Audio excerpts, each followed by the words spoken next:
All right, I think I have my audio problem fixed, or at least temporarily fixed, so I can get our last unit up and going. So probability experiments or experimental probability. Let's take a look at that now with some volume. So probability experiments are used to predict the future outcomes of an event. So probability experiments are used to predict the future outcomes of an event. By conducting experiments and recording the results, we can better predict the possibility of that event happening in the future. So probability experiments are used to predict future outcomes, and that allows us, by keeping track of the results, we can make predictions about what might or might not happen in the future. So some terminology to go along with that. An outcome is a possible result for an experiment. So an outcome is a possible result for an experiment. An event is the set of outcomes that get the same result. Example, always getting an even number when you roll the dice. So it's not the same outcome, but it's a set that gets the same result. A 2, a 4, or a 6 would always give you an even number when you roll a dice. So an event is a set of things that produce an event, produce the same result. Sorry. A trial is one round of an experiment. So if you're rolling dice, one roll is one trial, is a trial. So little experiment. You're going to need a dice for this. What is the probability of rolling an even number with one die? So we are going to work individually, obviously, not with a partner. Sorry, I forgot to change that this time when I went back to re-record. We're going to do 50 rolls and record your results. So this would be where you pause the video for a minute and do your rolling. Do a tally in the chart. So if you roll a 1, if you roll a 3, if you roll a 5, tally up your numbers and see your results for rolling a die. So now's the time to pause and do that.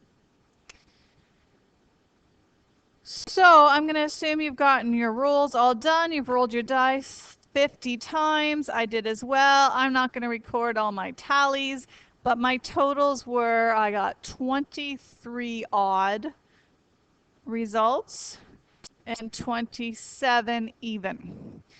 So the probability of that, every time you roll the die, of getting an even number or an odd number. So the probability of that, oops, sorry. Sorry, folks, I'm going to sound like I'm repeating myself for a minute. I just got interrupted in the middle of my recording. So we were figuring out the probability of those rolls. So we rolled the dice 50 times. And I got 23 out of 50 times that it was an odd number. So probability can be expressed as a decimal, as a percent, and as a fraction. So as a fraction, it's 23 out of 50. If I want to change it to a percent, I would just do 23 divided by 50, and I would get the decimal, 0.46, which would be 46%. We can change back and forth between fraction, decimal, and percent. My even rolls happen 27 times out of 50. So 27 out of 50 would be 0.54 or 54% of the time. So experimental probability is when you're actually doing the experiment and keeping track of your recording your results and seeing what the outcomes are. So the experimental probability of an event is the number of successful trials divided by the total number of trials.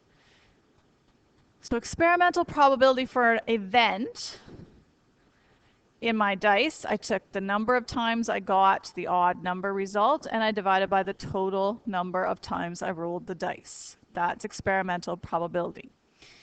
The experimental probability will vary depending on the number of trials and how your events fluctuate. So how do your results fluctuate? The probability of an event is always between 0 and 1 and can be expressed as a fraction, decimal, or percent. And I showed you that in the chart. So another example, 2 dice were rolled 25 times and doubles came up 6 times. What is the experimental probability of rolling doubles in this experiment? So they rolled 25 times, doubles came up 6. The experimental probability is taking the number of times you get your desired outcome and divide by the total number of trials. So 6 divided by 25, which if I change it to a decimal is 0.24 between 0 and 1. And as a percent, it would be 24%. Do you always have to write them in all 3 ways? No. Be aware that they can be written in all 3 ways.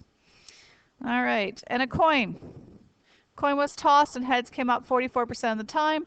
If the coin was tossed 25 times, how many heads were there? So if it came up 44% of the time, that's a probability of 0.44 or 44 out of 100. If I want to know out of 25 times how many times that is, I want to know 44% of 25 tosses. And to do that, I would do 0.44 times 25, which gives me 11, which means there's 11 times that heads showed up when you tossed the coin 25 times. Okay, so you're going to try the practice questions that are attached as well, and then we'll look at theoretical probability.